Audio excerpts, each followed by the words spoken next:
नमस्कार दोस्तों, स्वागत है आपका हमारे चैनल में। इस वीडियो के अंदर अभी हम लोगों के ह्यूमन बॉडी यानी मानव शरीर, ये काफ़ी ज़्यादा इम्पोर्टेंट टॉपिक है। इससे रिलेटेड 100 क्वेश्चन इस वीडियो में देखने वाले हैं। तो वीडियो पसंद आए तो वीडियो को लाइक करें, चैनल पर नया सब्सक्राइब करके बेल आइकन प्रेस करें, अपने दोस्तों में शेयर भी कर सकते हैं। तो चलिए शुरू करते हैं। ये टोटल 100 क्वेश्चन है। आप इनमें से कितने क्वेश्चन सही कर पाते हैं अपना स्कोर कमेंट बॉक्स में ज़रूर बताएं। देखिए, पहला क्वेश्चन दिया गया है, एक वयस्क मानव शरीर में कुल कितनी हड्डियां होती है। तो देखिए, एक वयस्क मानव के शरीर में जो हड्डियों की संख्या होती है वो 2 से 6 हड्डियां होती है। आपको याद रखना है 2 से 6 हड्डियां। ऑप्शन बी यहाँ पर करेक्ट हो जाएगा। आगे बढ़ते हैं। दूसरा क्वेश्चन दिया गया है, मनुष्य की खोपड़ी में कितनी अस्थियां होती है। तो देखिए, करेक्ट आंसर ऑप्शन ए हो जाएगा, 8 अस्थियां होती है। मनुष्य की खोपड़ी में कितनी अस्थियां होती है? 8 अस्थियां होती है। तीसरा क्वेश्चन दिया गया है, मनुष्य के शरीर में पसलियों के कितने जोड़े होते हैं। पसलियों के कितने जोड़े होते हैं? देखिए, करेक्ट आंसर ऑप्शन ए हो जाएगा, 12 जोड़े होते हैं। ठीक है, और इस तरह से पूछा जाए तो 24 और जोड़े में 12 जोड़े होते हैं, याद रखना है। चौथा क्वेश्चन दिया गया है, शरीर के सर्वाधिक प्रबल अस्थि किसमें होती है। तो जो सर्वाधिक प्रबल अस्थि होती है, तो करेक्ट आंसर यहाँ पर बी हो जाएगा, जबड़े में होती है। सर्वाधिक प्रबल अस्थि किसमें होती है? जबड़े में। पांचवा क्वेश्चन दिया गया है, मानव शरीर के किस भाग में सबसे छोटी हड्डी होती है। सबसे छोटी हड्डी कहाँ पर होती है? करेक्ट आंसर ऑप्शन ए हो जाएगा, कान में। कान में सबसे छोटी हड्डी पाई जाती है, जिसे स्टेपिस बोला जाता है। स्टेपिस याद रखना है। छठा क्वेश्चन दिया गया है, मानव शरीर में सबसे बड़ी हड्डी कौन सी है। सबसे बड़ी हड्डी, तो देखिए करेक्ट आंसर ऑप्शन डी हो जाएगा, जांघ की जो हड्डी होती है जिसे फीमर बोला जाता है, ये मानव शरीर की सबसे बड़ी हड्डी होती है। सातवां क्वेश्चन दिया गया है, टिबिया नामक हड्डी किसमें पाई जाती है। टिबिया नामक हड्डी किसमें पाई जाती है? करेक्ट आंसर बी हो जाएगा, टांग में जो है टिबिया नामक हड्डी पाई जाती है। आठवां क्वेश्चन दिया गया है, मानव शरीर के किस अंग की हड्डी सबसे लंबी होती है। तो देखिए, ये तो बता ही चुके हैं कि सबसे लंबी जो होती है वो जांघ की हड्डी होती है, जांघ। ठीक है, ऑप्शन बी हो जाएगा। नौवां क्वेश्चन है, इनमें से कौन सी हड्डी मानव कान का भाग नहीं है। कौन सा हड्डी जो है मानव कान का भाग नहीं है। तो देखिए, यहाँ पर करेक्ट आंसर सी हो जाएगा, उर्वस्थि। उर्वस्थि जो है ये मानव कान का भाग नहीं है। मनुष्य के जीवन काल में कितने दांत 2 बार विकसित होते हैं। मनुष्य के जीवन काल में कितने दांत ऐसे होते हैं जो 2 बार विकसित होते हैं। तो करेक्ट आंसर सी हो जाएगा, 20 दांत ऐसे होते हैं जो 2 बार विकसित होते हैं। मानव शरीर में पाचन का अधिकांश भाग किस अंग में संपन्न होता है। पाचन का अधिकांश भाग किस अंग में संपन्न होता है? करेक्ट आंसर सी हो जाएगा, छोटी आंत में। याद रखना है, छोटी आंत में। मानव शरीर का कौन सा एंजाइम कार्बोहाइड्रेट को तोड़ने में मदद करता है। कौन सा एंजाइम कार्बोहाइड्रेट को तोड़ने में मदद करता है? करेक्ट आंसर डी हो जाएगा, ये माइलेज जो है ये कार्बोहाइड्रेट को तोड़ने में जो मदद करता है। पाचन क्षेत्र में भोजन के साथ मिलने वाला पहला एंजाइम कौन सा है। पाचन क्षेत्र में भोजन के साथ मिलने वाला पहला एंजाइम कौन सा है? करेक्ट आंसर डी हो जाएगा, ये माइलेज है, माइलेज। 14वां क्वेश्चन है, लार में कौन सा एंजाइम पाया जाता है। लार में कौन सा एंजाइम पाया जाता है? करेक्ट आंसर बी हो जाएगा, टाइलिन एंजाइम। लार में टाइलिन एंजाइम पाया जाता है। पेट में भोजन को पचाने के लिए किसकी खास आवश्यकता होती है। तो भोजन को पचाने के लिए पेट में एंजाइम की खास आवश्यकता होती है, एंजाइम। ऑप्शन सी हो जाएगा। लार किसके पाचन में सहायक होती है। लार किसके पाचन में सहायक होती है? करेक्ट आंसर बी हो जाएगा, स्टार्च के पाचन में सहायक होती है। मनुष्य के मुख गुहा में किसका पाचन प्रारंभ होता है। मुख गुहा में किसका पाचन प्रारंभ होता है? करेक्ट आंसर सी हो जाएगा, कार्बोहाइड्रेट का। ऑप्शन सी हो जाएगा। निम्नलिखित में से कौन सी आहार नलिका है। आहार नलिका इनमें से कौन सी है? करेक्ट आंसर डी हो जाएगा, ग्रास नली जो है ये आहार नलिका है। पाचन क्रिया में प्रोटीन किस पदार्थ में बदल जाते हैं? पाचन क्रिया में प्रोटीन किस पदार्थ में बदल जाते हैं? करेक्ट आंसर सी हो जाएगा, एमिनो अम्ल में। ठीक है। मानव शरीर में कौन सा अंग ग्लाइकोजन के रूप में कार्बोहाइड्रेट को जमा करता है? ग्लाइकोजन के रूप में कार्बोहाइड्रेट को जमा करता है। करेक्ट आंसर डी हो जाएगा, यकृत। यकृत जो है ये ग्लाइकोजन के रूप में कार्बोहाइड्रेट को जमा करता है। पित्त किसके द्वारा पैदा किया जाता है? पित्त किसके द्वारा पैदा किया जाता है? यकृत के द्वारा। यकृत ऑप्शन ए हो जाएगा। पित्त किस में जमा होता है? करेक्ट आंसर ए हो जाएगा, पित्ताशय में। पित्त किस में जमा होता है? पित्ताशय में। मानव शरीर के किस अंग को शरीर का रासायनिक कारखाना कहा जा सकता है? मानव शरीर के किस अंग को शरीर का रासायनिक कारखाना कहा जा सकता है? तो देखिए करेक्ट आंसर डी हो जाएगा, पेट को बोला जाता है। ठीक है। पेसमेकर का संबंध किससे है? पेसमेकर ऑप्शन डी हो जाएगा, हृदय से। पेसमेकर किससे संबंधित है? हृदय से। पेसमेकर का क्या कार्य है? तो देखिए करेक्ट आंसर सी हो जाएगा, दिल की धड़कन प्रारंभ करना। पेसमेकर का क्या कार्य होता है? दिल की धड़कन प्रारंभ करना। गति प्रेरक किससे संबंधित है? गति प्रेरक किससे संबंधित है? करेक्ट आंसर सी हो जाएगा, हृदय से। गति प्रेरक हृदय संबंधित है। किन की भित्तियों पर रक्त द्वारा डाले गए दबाव को रक्तदाब कहा जाता है? करेक्ट आंसर सी हो जाएगा, धमनी के भित्तियों पर रक्त द्वारा डाले गए दबाव को रक्तदाब यानी ब्लड प्रेशर कहा जाता है। रक्तचाप को मापने के लिए किस उपकरण का उपयोग किया जाता है? करेक्ट आंसर बी हो जाएगा, स्फिग्नोमैनोमीटर का। रक्तचाप को मापने के लिए स्फिग्नोमैनोमीटर का जो है उपयोग किया जाता है। लवडब ध्वनि किसकी क्रिया के कारण उत्पन्न होती है? लवडब ध्वनि। करेक्ट आंसर सी हो जाएगा, हृदय क्रिया के कारण से उत्पन्न होती है लवडब ध्वनि। सिस्टोलिक और डायस्टोलिक शब्द का उपयोग किसके संदर्भ में किया जाता है? करेक्ट आंसर सी हो जाएगा, रक्तचाप को मापने के लिए सिस्टोलिक और डायस्टोलिक शब्द का उपयोग किया जाता है। मनुष्य की सामान्य स्पंदन दर यानी पल्स रेट क्या है? करेक्ट आंसर सी हो जाएगा, 1780 बीट प्रति सेकंड जो है मनुष्य की सामान्य स्पंदन दर यानी पल्स रेट है। एक किशोर वय मनुष्य में सामान्य रक्तदाब कितना होता है? करेक्ट आंसर ये हो जाएगा, 120/80 mmHg जो है ये एक सामान्य किशोरवय अवस्था में जो है मनुष्य का सामान्य रक्तदाब होता है। मानव रुधिर का पीएच कितना होता है? मानव रुधिर का पीएच मान कितना होता है? करेक्ट आंसर डी हो जाएगा, 7.4 होता है। कितना होता है? 7.4। मानव रक्त प्लाज्मा में प्रायः पानी की प्रतिशत मात्रा कितनी होती है? तो रक्त प्लाज्मा में प्रायः पानी की जो प्रतिशत मात्रा होती है 91 से 92% तक होती है। ठीक है, ऑप्शन डी यहाँ पर हो जाएगा। रक्त में पाई जाने वाली धातु कौन सी है? रक्त में पाई जाने वाली धातु कौन सी है? करेक्ट आंसर डी हो जाएगा, रक्त में लोहा धातु पाई जाती है। शरीर का कौन सा अंग रक्त उत्पादन करता है? शरीर का कौन सा अंग रक्त उत्पादन करता है? करेक्ट आंसर बी हो जाएगा, अस्थिमज्जा जो है ये रक्त का उत्पादन करता है। निम्नलिखित में से कौन सा कथन सही है?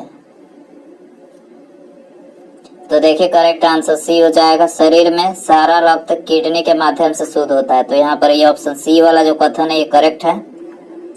मानव शरीर में खून के शुद्धिकरण की प्रक्रिया को क्या कहते हैं? खून के शुद्धिकरण की प्रक्रिया को क्या कहते हैं?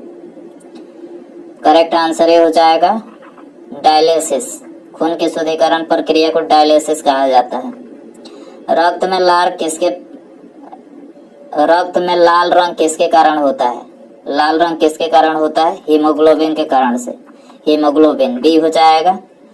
दोस्तों वीडियो पसंद आ रहा है तो प्लीज वीडियो को लाइक कर दें और चैनल पर नया है सब्सक्राइब करके बेल आइकन प्रेस करें। आगे बढ़ते हैं। शरीर में हीमोग्लोबिन का कार्य क्या है? हीमोग्लोबिन का कार्य क्या है? करेक्ट आंसर ये हो जाएगा, ऑक्सीजन का परिवहन जो है हीमोग्लोबिन का कार्य है। हीमोग्लोबिन किसका महत्वपूर्ण घटक होता है? हीमोग्लोबिन किसका महत्वपूर्ण घटक होता है? आरबीसी का महत्वपूर्ण घटक होता है। कौन से रक्त वाहिकाएं साफ रक्त फेफड़ों से हृदय में ले जाती है?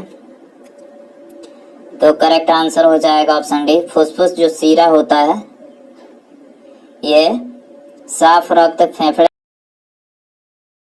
से हृदय में ले जाती है। साफ रक्त फेफड़े से हृदय में ले जाती है। किसकी सहायता से रक्त द्वारा ऑक्सीजन ले जाया जाता है? तो करेक्ट आंसर ये हो जाएगा, लोहित कोशिकाओं की सहायता से जो है रक्त द्वारा ऑक्सीजन ले जाया जाता है। किसके मौजूदगी के कारण शरीर के भीतर रक्त जमता नहीं है? किसकी मौजूदगी के कारण शरीर के भीतर रक्त जमता नहीं है? करेक्ट आंसर डी हो जाएगा, हेपेरिन की उपस्थिति के कारण से जो है शरीर के भीतर रक्त जमता नहीं है। हमारे शरीर की कौन सी कोशिकाएं मानव शरीर के सैनिक के रूप में प्रसिद्ध है? सैनिक के रूप में। करेक्ट आंसर ये हो जाएगा, श्वेत रक्त कोशिकाएं यानी WBC जो है ये सैनिक के रूप में प्रसिद्ध है। रुधिर के प्लाज्मा में किसके द्वारा एंटीबॉडी निर्मित होती है? रुधिर के प्लाज्मा में। करेक्ट आंसर बी हो जाएगा, लिम्फोसाइट के द्वारा। लिम्फोसाइट के द्वारा जो एंटीबॉडी निर्मित होती है। लाल रक्त कोशिकाओं के निर्माण के लिए शरीर का कौन सा अंग जिम्मेदार है? आरबीसी के निर्माण के लिए कौन सा अंग जिम्मेदार है?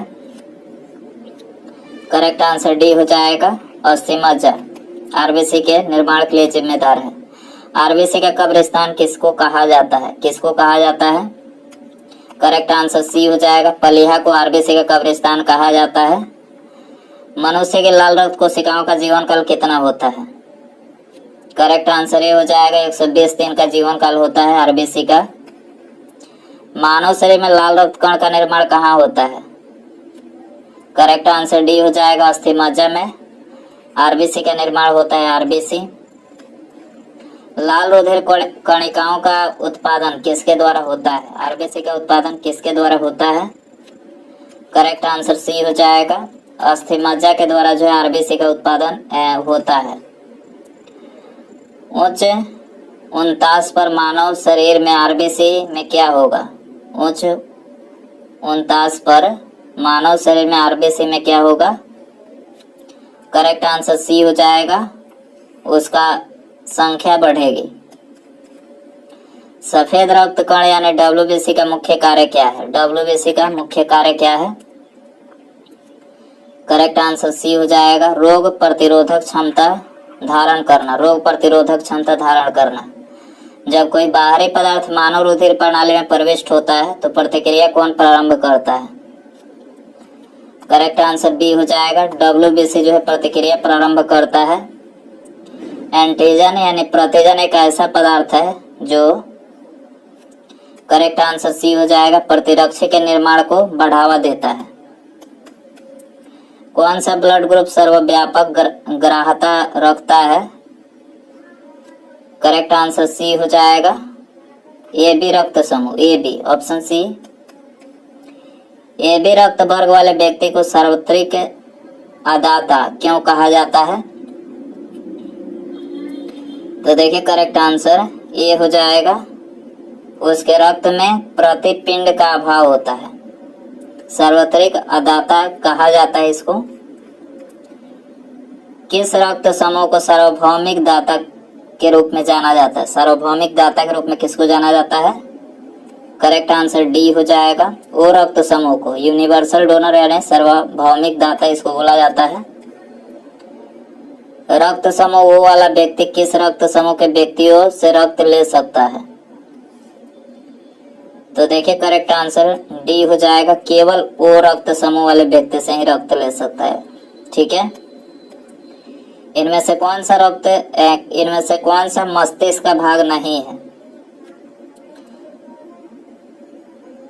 तो देखिए मेड्यूला, थैलेमस और पांस ये तीनों जो है ये मस्तिष्क के भाग है। पिन्ना जो है यहाँ पर मस्तिष्क का भाग नहीं है। ऑप्शन डी हो जाएगा। मस्तिष्क का कौन सा भाग मानव शरीर के आसन और संतुलन को बनाए रखता है? तो करेक्ट आंसर सी हो जाएगा, सेरेबेलम जो है ये मानव शरीर के आसन और संतुलन को बनाए रखता है। सेरेब्रम किससे संबंधित है? सेरेब्रम किससे संबंधित है? करेक्ट आंसर सी हो जाएगा, मस्तिष्क। सेरेब्रम मस्तिष्क से संबंधित है। मनुष्य के मस्तिष्क का सबसे बड़ा भाग कौन सा है? करेक्ट आंसर सी हो जाएगा, प्रमस्तिष्क जो है ये सबसे बड़ा भाग है। मानव शरीर की किन कोशिकाओं में सबसे कम पुनर्योजन शक्ति होती है? तो करेक्ट आंसर ये हो जाएगा, मस्तिष्क कोशिकाओं में जो है ये सबसे कम पुनर्योजन शक्ति होती है। मनुष्य मेरुदंड से कितनी जोड़ी तंत्रिका निकलती है? करेक्ट आंसर सी हो जाएगा, 31 जोड़ी। मनुष्य के मेरुदंड से 31 जोड़ी तंत्रिका निकलती है। प्रतिवर्ती क्रियाओं का नियंत्रण केंद्र कहाँ पर है? प्रतिवर्ती क्रियाओं का नियंत्रण केंद्र कहाँ पर है? करेक्ट आंसर सी हो जाएगा, कशेरुक रज्जु में है। कशेरुक रज्जु। ऑक्सीजन की उपस्थिति में सुक्रोज का CO2 एवं जल में ऊर्जा निर्मुक्त होने के साथ पूर्ण रूपांतरण होने को क्या कहते हैं? ऑक्सीजन की उपस्थिति में सुक्रोज का CO2 एवं जल में ऊर्जा निर्मुक्त होने के साथ पूर्ण रूपांतरण को क्या कहते हैं? तो देखिए करेक्ट आंसर हो जाएगा, वायु श्वसन कहते हैं। वायु श्वसन। हमारी छोड़ी हुई सांस की हवा में CO2 यानी कार्बन डाइऑक्साइड की मात्रा लगभग कितनी होती है? करेक्ट आंसर ये हो जाएगा, 4% होती है छोड़ी हुई सांस में। क्रेब्स चक्र में किसका संश्लेषण होता है? करेक्ट आंसर बी हो जाएगा, पायरोबिक अम्ल का। क्रेब्स चक्र में पायरोबिक अम्ल का संश्लेषण होता है। स्तनधारी किस में यूरिया बनाते हैं? करेक्ट आंसर ये हो जाएगा, यकृत में। स्तनधारी यकृत में यूरिया बनाते हैं। मानव शरीर से नाइट्रोजनी अपशिष्ट को हटाने के लिए कौन सा अंग जिम्मेदार है?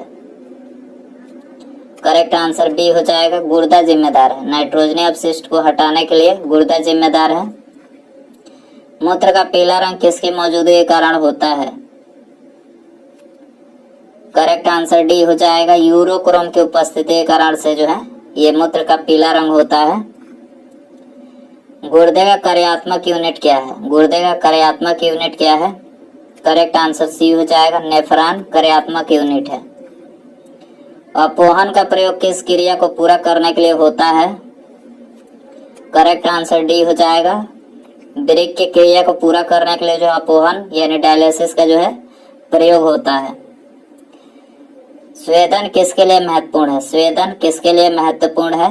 करेक्ट आंसर डी हो जाएगा, शरीर के तापमान के विनियंत्रण करने के लिए जो है स्वेदन महत्वपूर्ण है।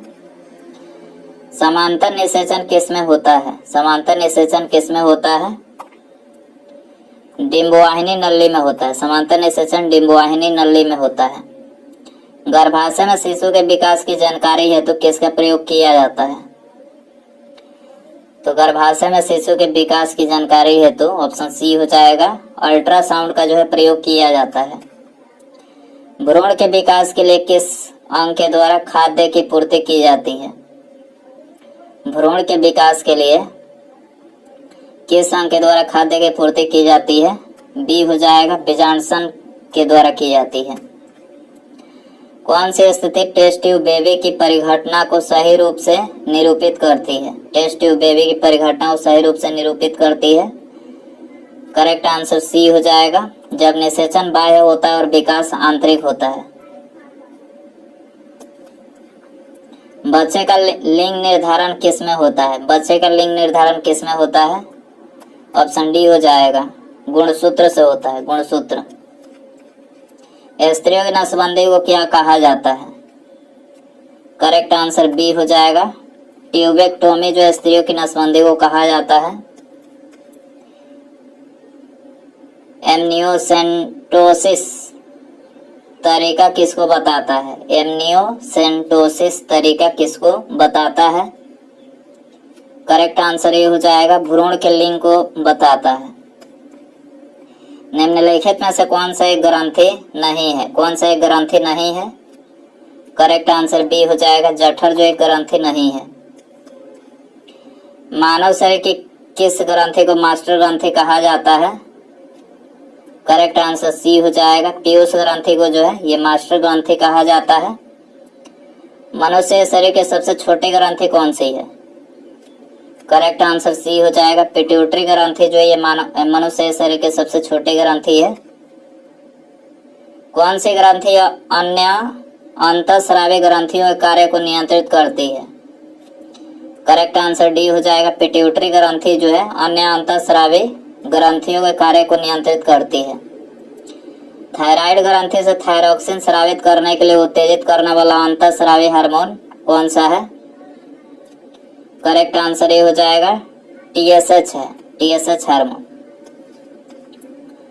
एक विशिष्ट हार्मोन को जिसकी कमी से गलकंड यानी गॉइटर रोग हो सकता है संश्लेषित करने के लिए किस अंतःस्रावी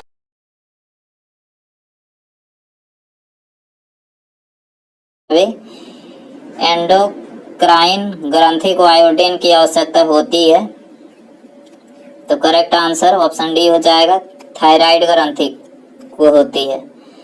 किसकी कुसंक्रिया के कारण मानव शरीर में मिक्सडीमा होता है? मिक्सडीमा किसकी कुसंक्रिया के कारण? करेक्ट आंसर डी हो जाएगा, ऑटो ग्रंथि के कारण। अंतःस्रावी तंत्र का पेसमेकर किसको कहा जाता है? अंतःस्रावी तंत्र का पेसमेकर किसको कहा जाता है? करेक्ट आंसर ये हो जाएगा, थायरॉक्सिन को कहा जाता है, थायरॉक्सिन। पीनियल ग्रंथि कहाँ स्थित होती है? पीनियल ग्रंथि कहाँ स्थित होती है? बी हो जाएगा करेक्ट, मस्तिष्क में। पीनियल ग्रंथि मस्तिष्क में होती है। किस हार्मोन में आयोडीन होता है? करेक्ट आंसर ये हो जाएगा, थायरॉक्सिन हार्मोन में जो है आयोडीन होता है। कौन सी एक अंतःस्रावी ग्रंथि पीयूष ग्रंथि से स्वतंत्र कार्य कर सकती है? कौन सी एक अंतःस्रावी ग्रंथि पीयूष ग्रंथि से स्वतंत्र कार्य कर सकती है? करेक्ट आंसर डी हो जाएगा, परावटु। शरीर में सबसे बड़ी अंतःस्रावी ग्रंथि कौन सी है? करेक्ट आंसर ये हो जाएगा, थायराइड जो है ये शरीर में सबसे बड़ी अंतःस्रावी ग्रंथि है। कौन सा एक स्त्रीलिंग हार्मोन है? स्त्रीलिंग हार्मोन इनमें से कौन सा है? तो एस्ट्रोजन जो है ये स्त्रीलिंग हार्मोन है। कौन सा हार्मोन लड़ो उड़ो हार्मोन कहलाता है? लड़ो उड़ो हार्मोन इनमें से कौन सा कहलाता है? करेक्ट आंसर बी हो जाएगा, एड्रेनलिन जो है ये लड़ो उड़ो हार्मोन कहलाता है। मानव शरीर में रक्तचाप किस ग्रंथि से नियंत्रित होता है? करेक्ट आंसर ये हो जाएगा, अधिभृत ग्रंथि से जो है रक्तचाप नियंत्रित होता है। जीवन रक्षक हार्मोन किस ग्रंथि से स्रावित होते हैं? करेक्ट आंसर ये हो जाएगा, एड्रीनल से। जीवन रक्षक हार्मोन एड्रीनल से स्रावित होते हैं। मानव शरीर में कौन सा ग्रंथि अंतःस्रावी और बाह्य स्रावी दोनों ही प्रकार की ग्रंथि है? करेक्ट आंसर सी हो जाएगा, अग्न्याशय जो है ये अंतः एवं बाह्य स्रावी दोनों ही प्रकार की ग्रंथि है। इंसुलिन एक प्रकार का क्या है? करेक्ट आंसर बी हो जाएगा, हार्मोन है। इंसुलिन क्या है? हार्मोन है। उसके बाद ये आप सभी के लिए क्वेश्चन रखते हैं, इसका आंसर आपको कमेंट बताना है। देखिए क्वेश्चन है, थायराइड ग्रंथि का स्थान कहाँ है? थायराइड ग्रंथि का स्थान कहाँ पर है? ऑप्शन है यकृत, गला, कांख या फिर इनमें से कोई नहीं। सही आंसर आपको कमेंट बॉक्स में बताना है। और वीडियो पसंद आया हो तो प्लीज वीडियो को लाइक कर दें, अपने दोस्तों में शेयर कर सकते हैं। चैनल पर नया है तो सब्सक्राइब करके बेल आइकन प्रेस करें। ठीक है, मिलते हैं अगले वीडियो में। नमस्कार, जय हिंद, जय भारत।